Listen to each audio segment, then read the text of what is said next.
You know, I would like to take this opportunity to talk about myself. The man of the hour. And let me tell you something, Daddy. When you're the man, you make history every time you step foot in this ring. And that's the bottom line. At the top. Wwe Wrestling Podcast.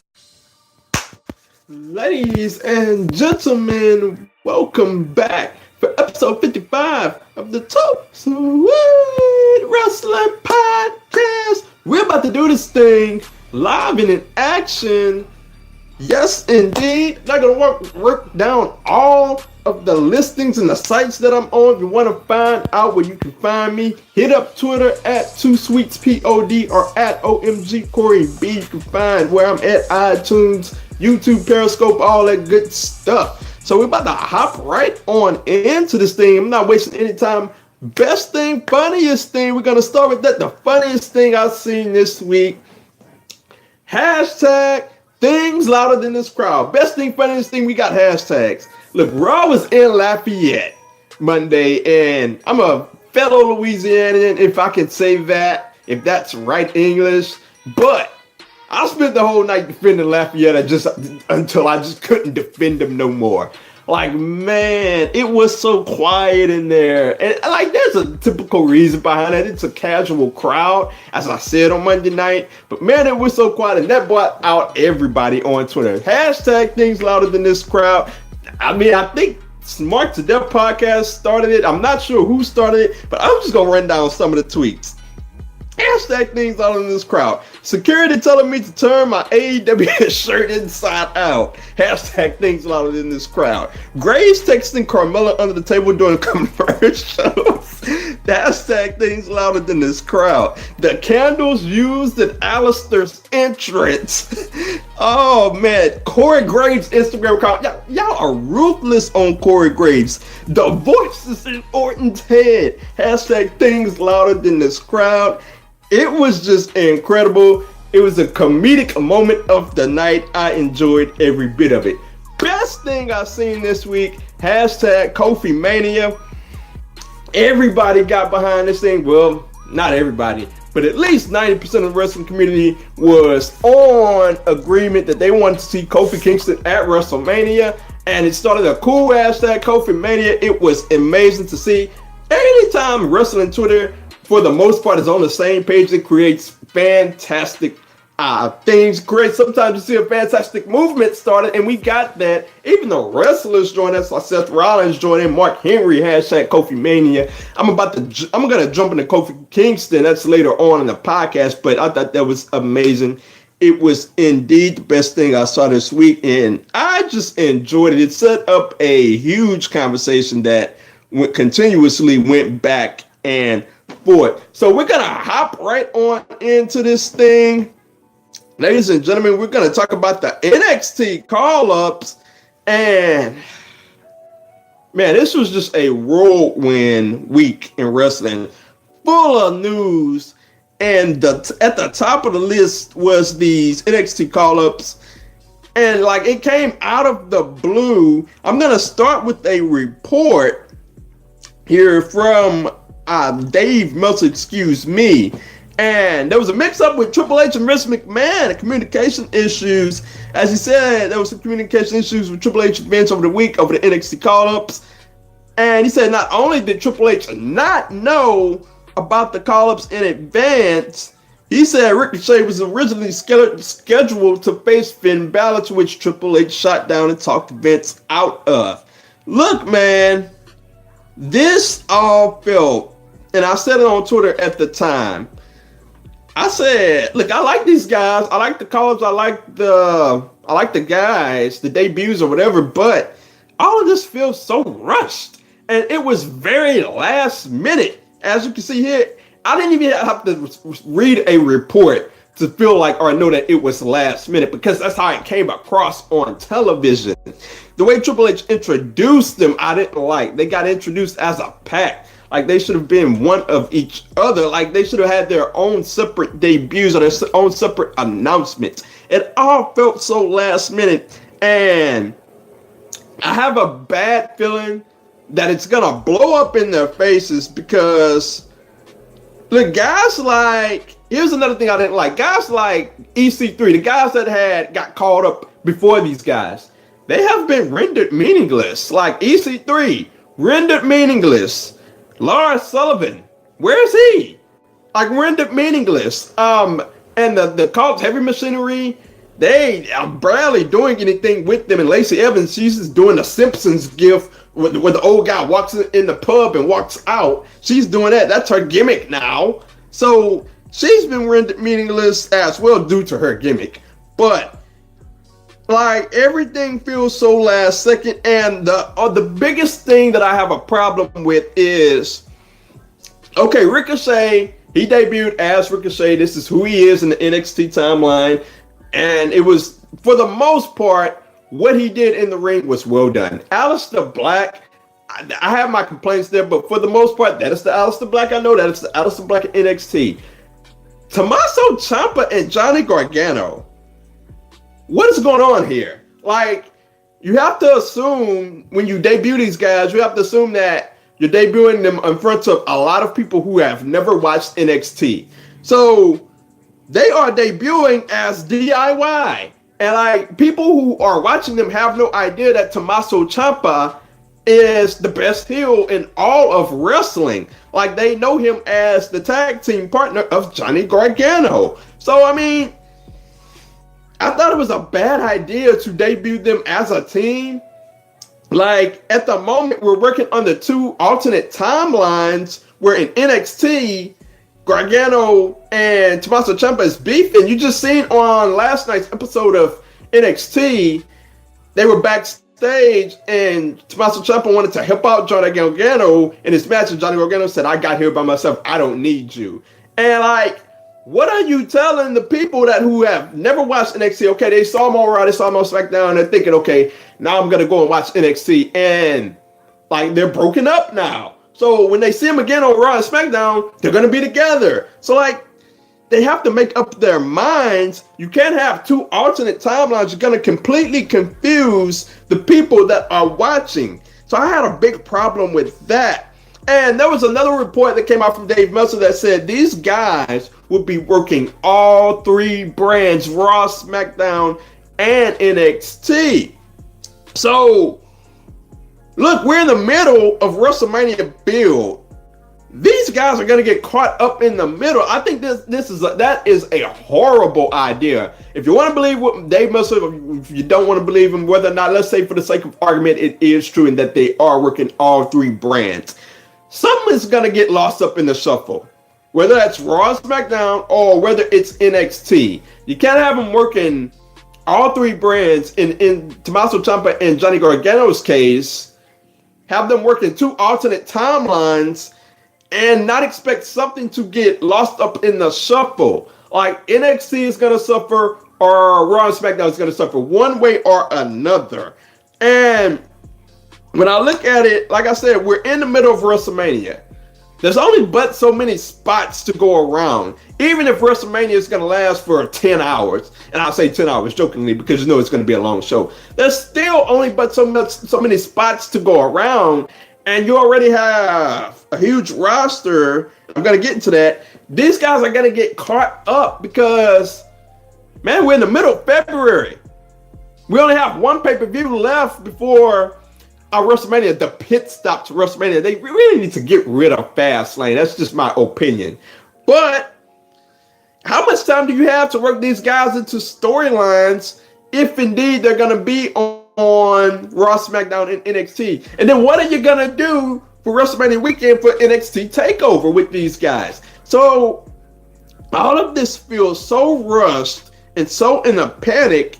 And Dave Meltzer also said that something to the effect of, yeah, Vince is seeing the ratings he is seeing. It's a reaction to AEW. Basically, he wanted to get these wrestlers on Raw so that he could get the four best guys. And he said Vince wanted the four best guys. There was a back and forth with Triple H as well. So is it the AEW component?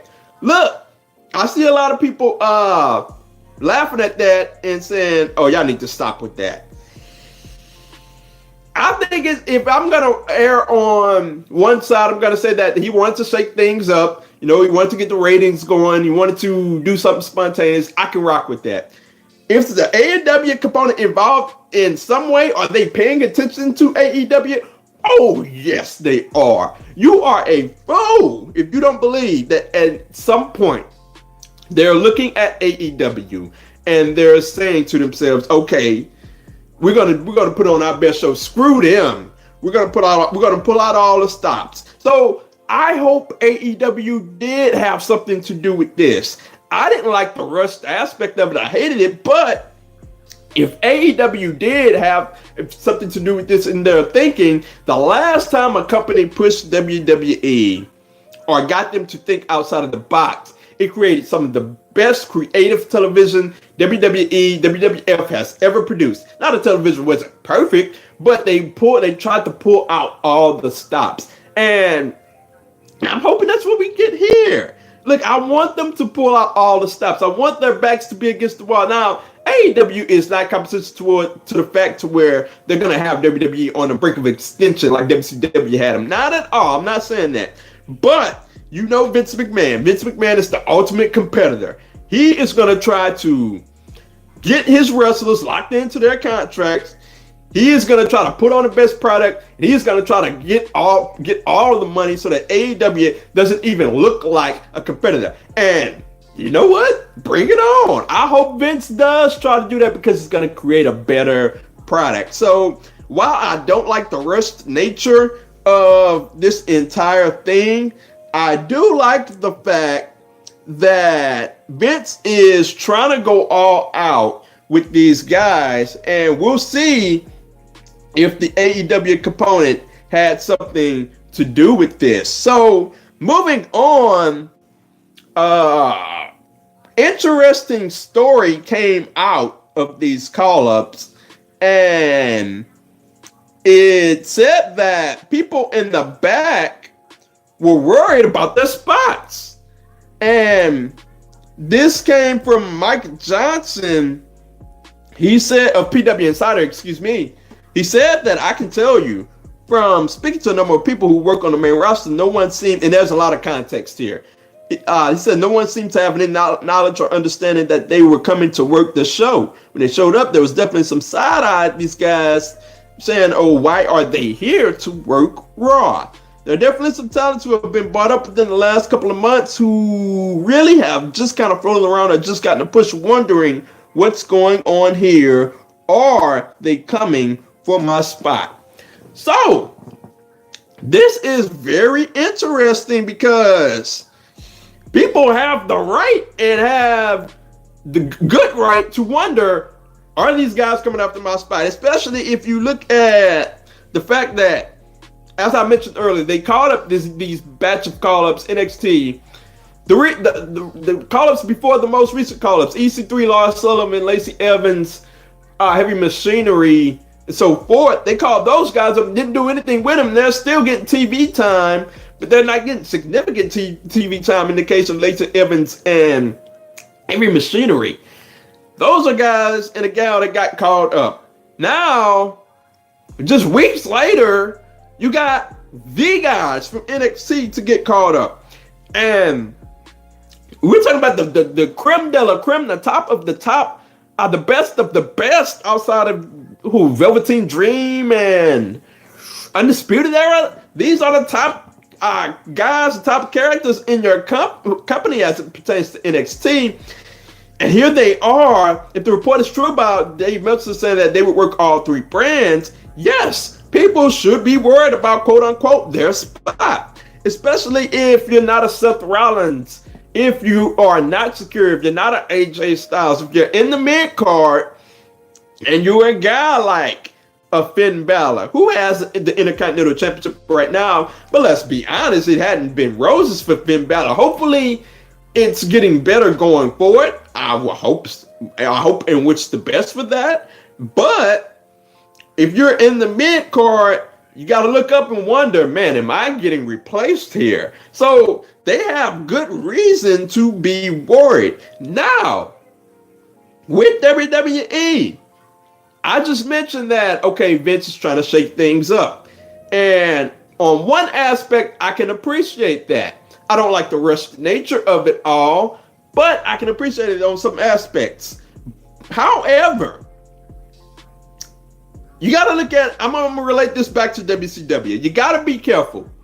WCW had a huge roster, and what they kept doing is they kept adding guys to the roster. They kept trying to shake things up week after week. And I'm not comparing the people that are added from WCW to the people that are being added to WWE's roster right now. But what I am making a comparison to is that WWE kept bringing guys in to the point to where they forgot about the guys that were already there. So the guys that were already there started leaving. And you had guys like Jericho that left. Chris Benoit that left. That whole crowd, they left.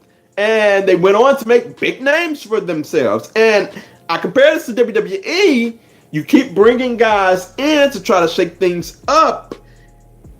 Look, guys that are already there can look at that and say, well, I'm being put out the door already, so let me up and go to AEW and make a name for myself, like a Chris Jericho did, like Eddie Guerrero did. It took them a while to build up themselves into the main event players that they came out to be, but they got there. In the case of Eddie Guerrero and Chris Benoit and guys like that, Chris Jericho kind of just arrived on the scene, going back and forth with The Rock. But you can have guys that can go to AEW or Impact or Ring of Honor, New Japan, wherever, and do that. So you have to be careful. These are the problems of having an over-bloated roster. There's a such thing as a big roster, a bloated roster, and an over-bloated roster. That's what WWE is right now. There are just too many names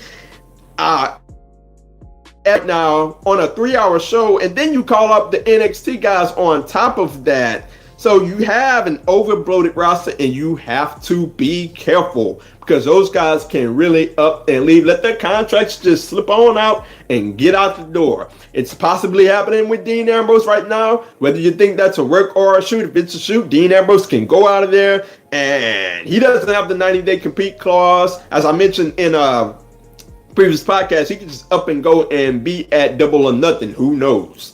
So moving on, we're going to move on to Ty Dillinger.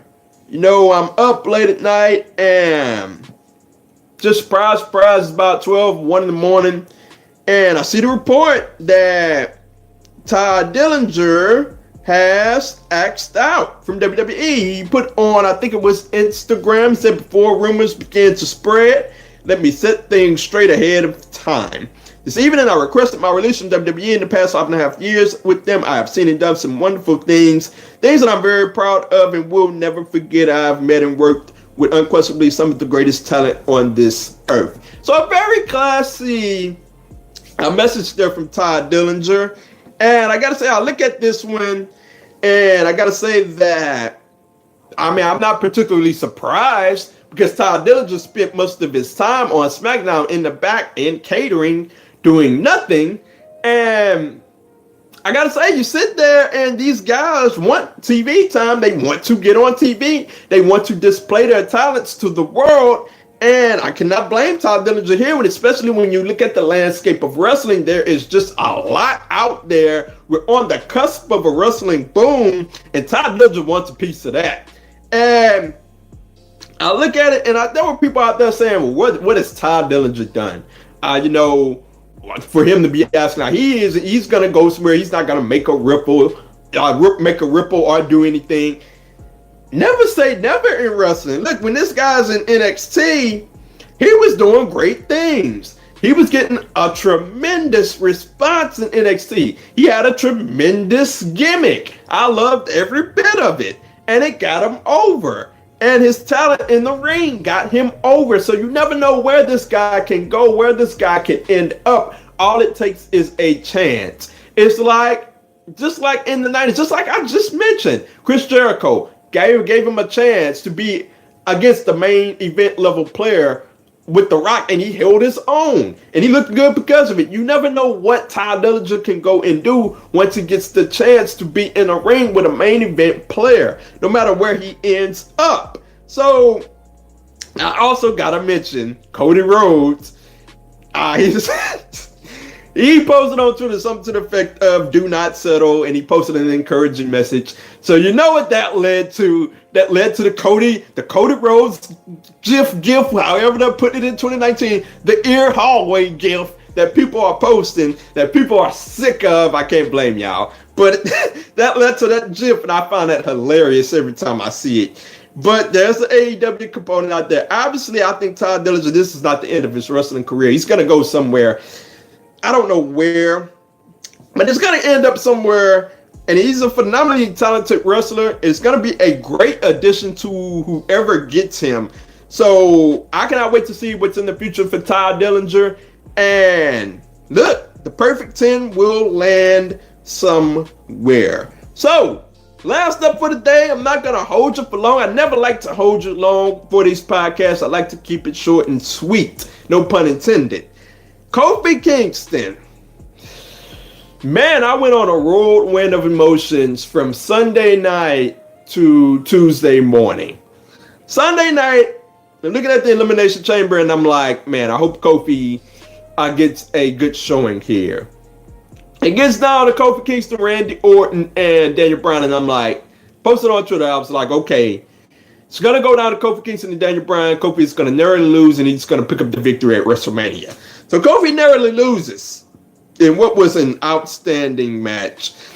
I haven't heard a crowd get behind one guy like that in a long time. So I'm sitting there and I'm like, it should be Kofi and Daniel Bryan at WrestleMania. So a report comes out Tuesday morning, and this could be a partial spoiler. So I'm letting you know here and now if you don't want to hear it. Report comes out that morning, Kofi Kingston is the front runner to face Daniel Bryan at Fastlane. And also, another report comes out that Kevin Owens could be facing Daniel Bryan at WrestleMania. So I'm looking at this and I'm like, man, I get it. Kevin Owens versus Daniel Bryan, I get it. And I'm going to get into that. But looking at Kofi Kingston versus Daniel Bryan, which would you rather? That Kofi versus Daniel Bryan or Kevin Owens versus Daniel Bryan? I'm going to talk about Kofi Kingston versus Daniel Bryan. The story is ripe. Sometimes, okay, I can look at Kofi Kingston. I get it. He's not the top of the top main event level players. I felt this way about Kofi Kingston in 2009.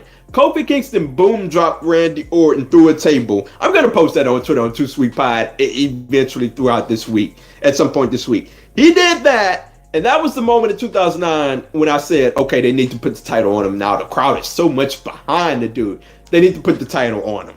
Why? It wasn't because he was at the top of the top. He was John Cena or Randy Orton or whoever was at the top at the time. But it was because it was in the moment and the crowd wanted to see it bad. He had such momentum. I wanted to see them do it. And then Randy Orton killed the momentum. That's neither here nor there, although we had a 10-year callback from Kofi Kingston on SmackDown when he said stupid, stupid, stupid to Randy Orton. That was inglorious. I loved it. Talk your ish, Kofi. But that's beside the point too. Kofi Kingston versus Daniel Bryan, the story is ripe. It is a WrestleMania story. Kofi Kingston is a big enough player to be at WrestleMania. Like, I don't get it. I understand that he's a member of the New Day, but he's worked his way up, and he's got the crowd behind him.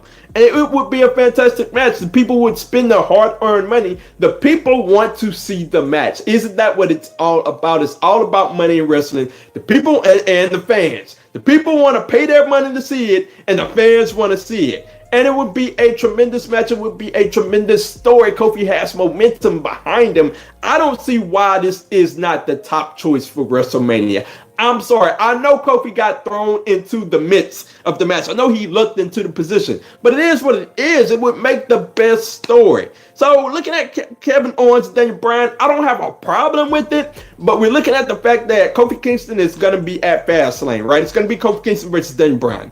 Kofi Kingston is going to lose. So we're going to only have 3 weeks from Fastlane until WrestleMania. I don't want to see Kevin Owens and Daniel Bryan if it's only getting a 3-week build. I love Kevin Owens. I love Daniel Bryan. It would be a phenomenal match. I don't have any hate in my heart whatsoever for those guys. But we're only getting 3 weeks to what is supposed to be the Mania build for the WWE title. The Universal title has had umpteen time to get built, excuse me. And you mean to tell me these guys are only going to get 3 weeks? And so help me God. If it's Kevin Owens and Daniel Bryan, and it's built around food, because Kevin Owens is sitting here on all these videos eating all the food that Daniel Bryan doesn't like. If that enters this build, my brain is just gonna leak from the side of my head. If we have those two wrestlers in that build, we'll see as time goes on. But I gotta wonder what the crowd reaction will be if it is Kevin Owens and Daniel Bryan, because the crowd wants Kofi Kingston versus Daniel Bryan. You know how crowds tend to get in this day and age. They tend to crap on this. Now, I'm not necessarily sure if they'll crap on Kevin Owens because these are two guys that we love, but it's gonna be a huge question as to if you can get that magic back. If you can get the magic of the crowd being that invested into Kofi Kingston versus Daniel Bryan. I don't think the crowd will be supremely invested into Daniel Bryan versus Kevin Owens like they would be Kofi Kingston versus Daniel Bryan. So it's gonna be a question as to if you can get the crowd back. I don't think they will. And last but not least, on a personal level, here I am again. Now I gotta wonder if another brother will ever win a WWE title, WWE heavyweight title in my lifetime. Now I'm back at the point of wondering, man, if another Rock don't come along, it's probably not gonna happen. These are the things I go through, wondering if a brother will win a title. Look, this is the life I live. I watch wrestling in this instance, in this situation. I look at brothers in wrestling. So take for instance, Bobby Lashley debuts. I'm like, okay, Bobby Lashley's debuting. You know, someday that Bobby Lashley might win a World Heavyweight Championship. He has the pedigree. All you have to do is book him seriously or put a mouthpiece with him. And then we get the Bobby Lashley sister segment. And the first thing I say is, well, there go another brother that ain't gonna win the World Heavyweight Championship at any point in his career. So we get to Kofi Kingston, and everything is in his favor. He has momentum. The story is the top story for SmackDown. You can't get any better than that. That's just my humble opinion, and it's not gonna happen. And here I am sitting there again. I'm saying, okay, Kofi Kingston, that's another brother you can scratch up off the list. That's not gonna get a title shot because I don't think he can maintain this momentum to get the championship again anytime soon. A lot of people want this to be put off and I've heard a lot of them say, you know, you can build up to this moment. It would be a fantastic moment if you built up to it more. And I'm sitting there like, I don't think Kofi Kingston can hold the momentum if they have him in tag matches as another member of the New Day. I don't think he's going to be able to hold that momentum. So Kofi Kingston is off the list. Which black wrestler am I ever going to get behind? Am I ever going to see get on the ropes and hold up a heavyweight title? I don't think I'm ever going to see it. Hopefully there's Velveteen Dream. I think I got to hold out hope and hope that Velveteen Dream wins the NXT title, and I'm just going to have to settle for that. But at the end of the day, Kofi Kingston versus Daniel Bryan, this should be the match at WrestleMania. It's not looking like it will be. Hopefully the crowd stays behind Kofi Kingston. We'll all see how it goes down. So that is episode 55 of the Too Sweet Wrestling Podcast. Let me know your thoughts on everything, whether it be in the YouTube comments or on Periscope or on Twitter. Periscope 2 Sweet Pod, youtube.com/c/OMGCoreyB, or on Twitter at 2 Sweet POD. That's the number 2 Sweet POD, or at OMG Corey B. Let me know all of your thoughts.